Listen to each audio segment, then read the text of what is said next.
En la época prehispánica, el territorio que ahora ocupa el estado de San Luis Potosí comprendía las áreas culturales de Mesoamérica y Aridoamérica, habitadas principalmente por chichimecas. La fundación de la ciudad se origina en el año de 1592, tras el descubrimiento de las minas en el actual municipio Cerro de San Pedro. En el amplio horizonte cultural de México se destaca por su geografía física y humana el actual territorio de San Luis Potosí. La ciudad de San Luis Potosí, poseedora de una notable historia en el contexto regional y nacional, se muestra inobjetablemente orgullosa de su invaluable patrimonio cultural.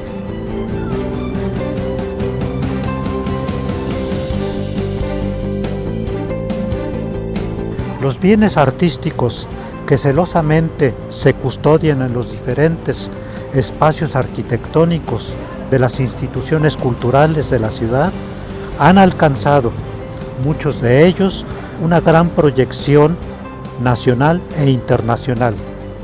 De ahí la enorme importancia que se tiene de su conservación, restauración, clasificación, catalogación y una amplia difusión.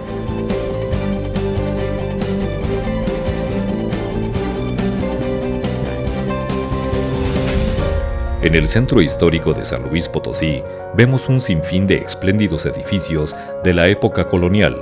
Uno de los más importantes por lo que representa para los potosinos y considerado el más antiguo en la capital es el exconvento de la Orden Franciscana. En el convento del siglo XVII está el Museo Regional Potosino. Vamos a conocer más de este recinto, herencia del San Luis antiguo, exconvento franciscano, actualmente Museo Regional Potosino. El nombre de San Luis Potosí se le da en honor a Luis IX de Francia y Potosí debido a su comparación con las ricas minas de plata en Bolivia. Tras el descubrimiento del territorio, la colonización fue complicada debido a la rebeldía de los grupos indígenas de la zona. Buscando la pacificación del lugar, alrededor del año de 1583 llega la primera orden religiosa a San Luis Potosí, los franciscanos. La historia del convento de San Francisco es muy relevante para San Luis Potosí. ¿Por qué? A ver, cuando se descubren las minas de Zacatecas hacia 1546, comenzó en realidad la expansión hacia el norte. Esta expansión se vio detenida hacia el año 1550 por el surgimiento de la guerra chichimeca. Esta guerra chichimeca fue una guerra muy cruenta que duró casi 50 años, en la que perdieron la vida muchísimas personas, tanto españoles como sus aliados indígenas y también los mismos indígenas. Se descubren las minas de Zacatecas y esto comienza a facilitar el tráfico entre la Ciudad de México y la ciudad y las minas de Zacatecas para trasladar el metal. Lo que sí prosperó, en cambio, fue la apertura de lo que se conoce como el Camino Real de Tierra Adentro o Camino de la Plata. Y este camino se trazó en distintas etapas, pero a lo largo del siglo XVI y llegó hasta Santa Fe en Nuevo México. El virrey de Villamanrique, hacia finales del siglo XVI, vamos a decir 1580 más o menos, estaba muy interesado en la pacificación de este lugar. El virrey de Villamanrique salió del virreinato de la Nueva España hacia 1590 y cuando se fue, él dejó un memorial escrito donde decía que se dejaba hechas varias poblaciones en distintos lugares y menciona el Valle de San Luis. Lo que sí sabemos por el cronista Arlegui, José de Arlegui, es que el puesto de San Luis, el primitivo puesto de San Luis, se estableció alrededor del año de 1583. Los franciscanos estaban con estos huachichiles recién asentados de paz y comenzaron a trabajar con ellos, y Fray Diego de la Magdalena fue uno de los, vamos a decir, de los franciscanos que trabajaron fuertemente para el establecimiento de este primer puesto. El conjunto franciscano era un conjunto realmente muy grande, muy importante para el pueblo de San Luis. El pueblo de San Luis, el primitivo puesto de San Luis, ya dijimos 1583, pero la fundación jurídica de la ciudad se da hasta noviembre de 1592. En marzo de 1592 fue cuando se descubrieron las minas del Cerro de San Pedro, y al descubrirse las minas del Cerro de San Pedro, eso atrajo inmediatamente una gran cantidad de personas que venían en busca de los minerales y a trabajar las minas. La falta de agua en el Cerro de San Pedro inclinó a los nuevos habitantes a buscar un lugar donde encontrar el vital líquido. Es ahí donde el pueblo de San Luis Potosí comienza a crecer. Es justamente en esa última década del siglo XVI cuando empieza la construcción de un pequeño templo, de una pequeña ermita que va a representar la presencia de la orden franciscana, que van a ser los encargados de llevar a cabo lo que se llamó la conquista, o lo que conocemos actualmente como la conquista espiritual de estos territorios del centro norte de México, ¿verdad? El convento de San Francisco comenzó a construirse en 1590. Eso nos indica que los franciscanos ya llevaban varios años trabajando en este lugar para poder consolidar un poquito más su núcleo de población y poder iniciar la construcción del convento. El convento de San Luis Potosí fue el convento más importante de la provincia franciscana de Zacatecas.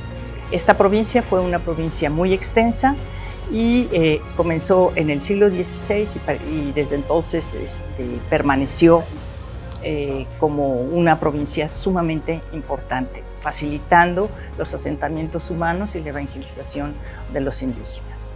Mucho de la forma de vida, de lo que se esperaba de esta población local, desde la concepción de los conquistadores, dejaban de ser naturales o simples indios habitantes del nuevo territorio a ser nuevos vasallos del rey.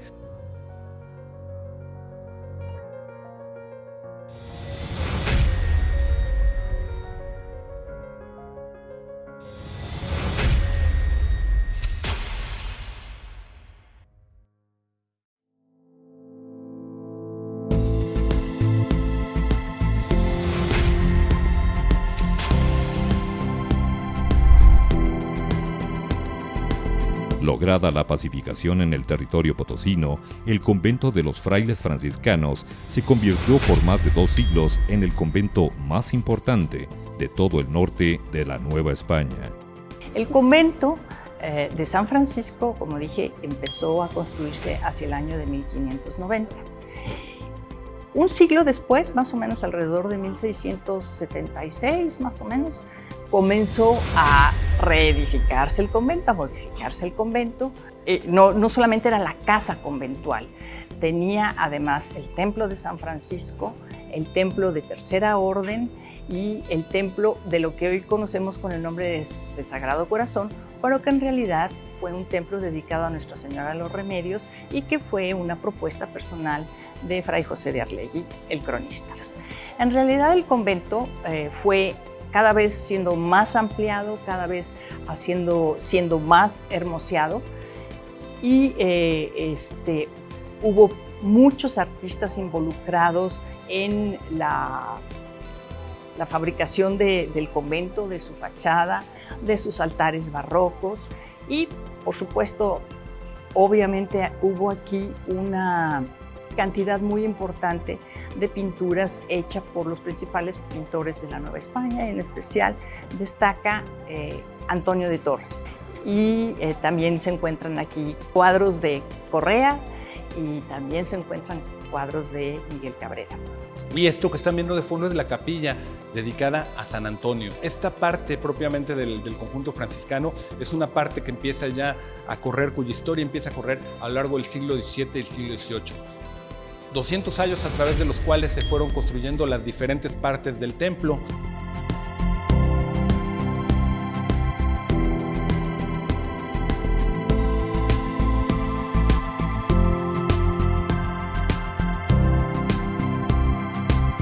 Aquí abajo es la capilla de San Antonio y justamente arriba de nosotros queda también la capilla de Aranzazú. El convento de San Francisco desarrolló una labor muy importante dentro de la provincia franciscana de Zacatecas, tanto así que para 1765 fue convertido en casa capitular, que quiere decir que aquí era el convento más importante de toda la provincia. Y ese convento tan importante de toda la provincia pues tuvo muchos patronos. La orden franciscana tiene una estructura muy particular, pero tuvo patronos civiles muy importantes que fueron los que contribuyeron a todo en la formación, vamos a decir, de este magnífico edificio y de los tesoros que albergó. El espacio arquitectónico donde nos encontramos fue antiguamente lo que correspondía sobre todo en la parte exterior del museo, a las caballerizas, al huerto, donde tenían sus árboles frutales, sus diferentes cultivos.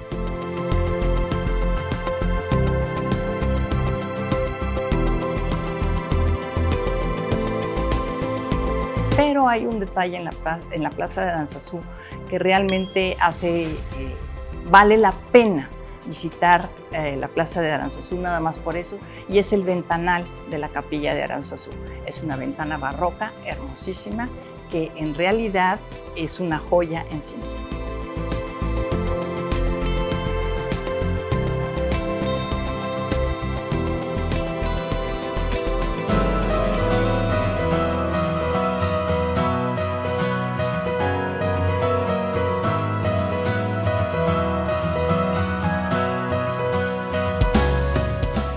A espaldas de la iglesia, pero dentro del recinto del convento, se construyó en 1748 una capilla dedicada a Nuestra Señora de Aranzazú, la cual fue destinada para sala capitular.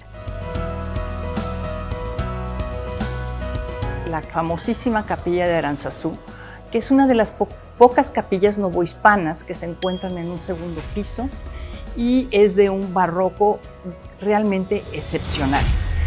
Se ingresa a la Capilla de Aranzazú por una escalinata y la fachada de cantera de piedra es bellísima, tiene una ornamentación barroca extraordinaria y el interior de la Capilla de Aranzazú es realmente muy, muy bonito. Es uno de los mejores ejemplos del barroco estípite. Su construcción es de la segunda mitad del siglo XVIII. Está construida sobre la capilla de San Antonio, que fue la capilla del noviciado en el convento franciscano. La capilla se creó específicamente como la nueva sala capitular del convento, es decir, el recinto donde se celebraban los capítulos provinciales de la provincia franciscana en San Luis Potosí. En 1859, el presidente de México, Benito Juárez, complementó el paquete legislativo que conocemos como leyes de reforma, donde existe la ley de exclaustración de monjas y frailes. Ahí se prohibió la existencia de claustros o conventos, implicando su clausura.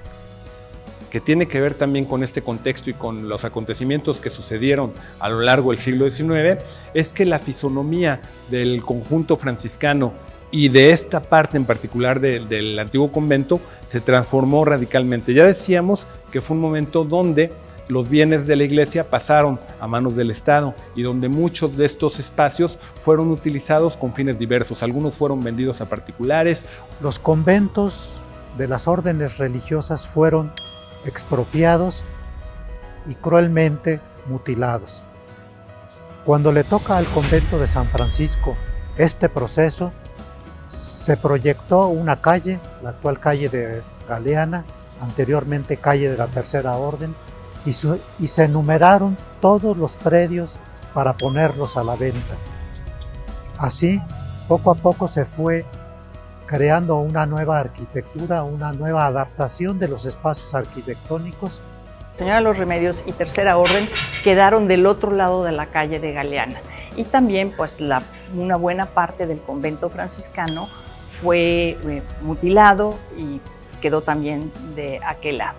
Quedó incomunicada el acceso a la capilla de Aranzazú. La capilla tuvo varios propietarios, pero ninguno de ellos pudo tener acceso. hasta que finalmente los dueños de los predios circunvecinos se pusieron de acuerdo para abrir un acceso. Uno de los problemas que hubo con la capilla de Aranzazú es que fue cedida después vamos a decir, de las leyes de reforma a una logia masónica que la destruyó de manera muy importante. Se ha restaurado en varias ocasiones y desde 1936 fue declarada Monumento Nacional. Y fue costeada precisamente por la comunidad vasca en San Luis Potosí en el siglo XVIII.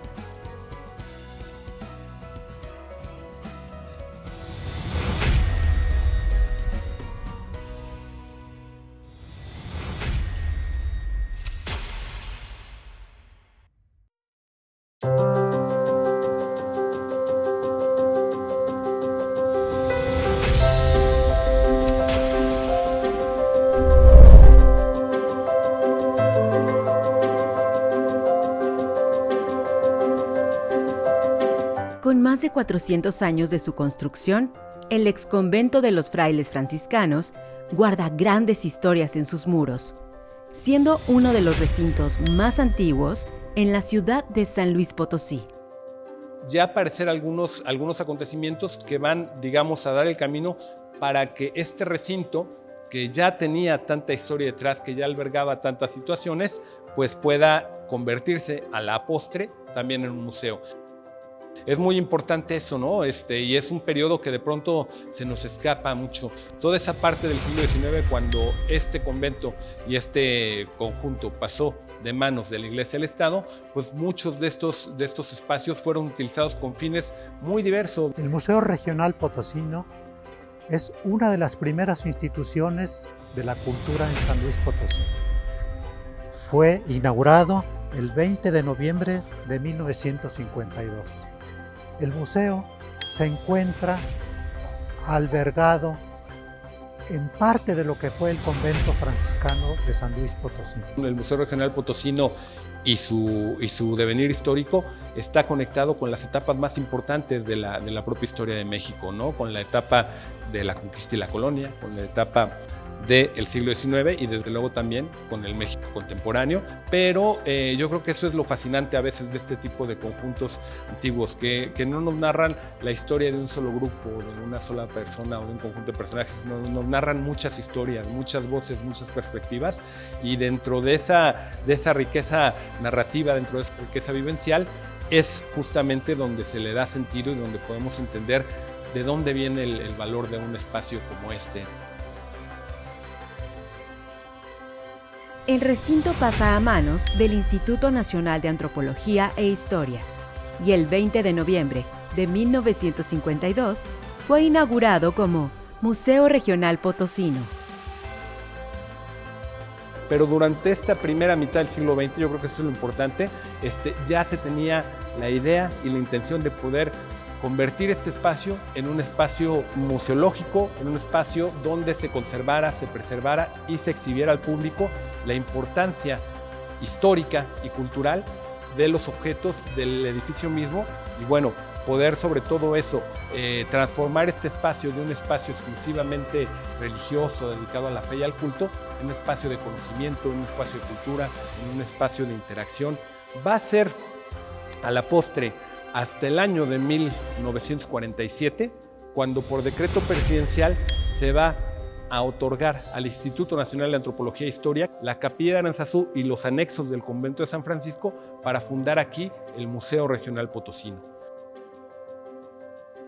En 2004, recibió el Premio a la Conservación del Patrimonio Cultural por parte del Gobierno Estatal, reconocimiento otorgado por los trabajos de restauración arquitectónica y reestructuración museográfica del recinto. En ese sentido, actualmente el museo tiene como parte de sus acervos distintos tipos de colecciones y cada una de ellas tiene una importancia que es necesario destacar. Tenemos objetos pertenecientes a distintas culturas de Mesoamérica y las distintas 5 regiones de Mesoamérica en distintos periodos históricos también, y tenemos nuestra amplia área dedicada específicamente a la arqueología de San Luis Potosí.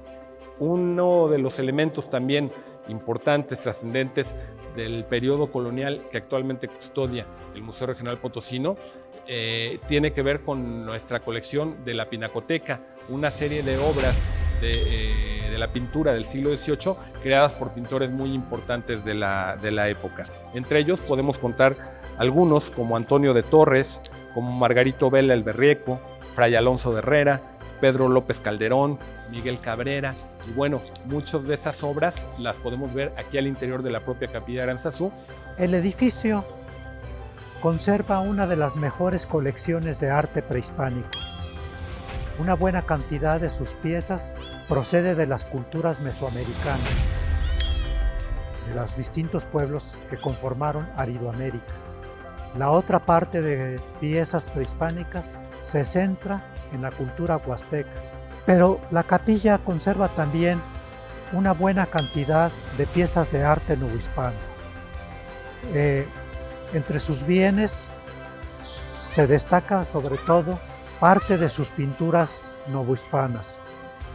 Estas pinturas, objetivamente, no se puede negar, definitivamente fueron donadas por los franciscanos para habilitar el museo, porque las piezas que aquí se conservan formaron parte de las colecciones pictóricas del convento.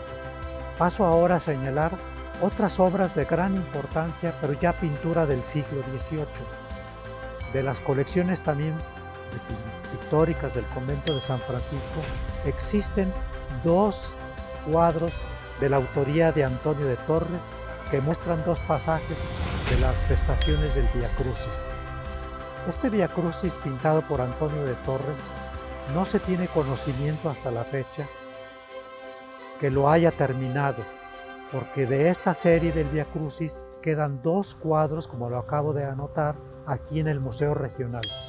Quedan otras 2 estaciones de este Vía Crucis en la parroquia de Tlaxcala y otros 3 cuadros en el convento de San Francisco. El museo, ya en cuestión de pintura no necesariamente novohispana, pero conserva del siglo XIX magníficos retratos, pinturas al óleo, entre los cuales se destaca por su gran importancia y su valor histórico el retrato del general Mariano Arista, potosino, que fue presidente de la República, y otros retratos de muy buena calidad salidos de los pinceles del conocido pintor Margarito Vela. El inmueble es un espacio vivo que permite la interacción entre el visitante y los objetos en exhibición.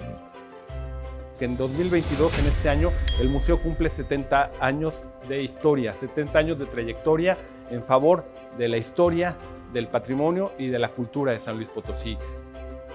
Sobre la plaza de Aranzazú, podemos observar el esplendor que hoy manifiesta el recinto llamado actualmente Museo Regional Potosino, que forma parte de las herencias coloniales del estado de San Luis Potosí.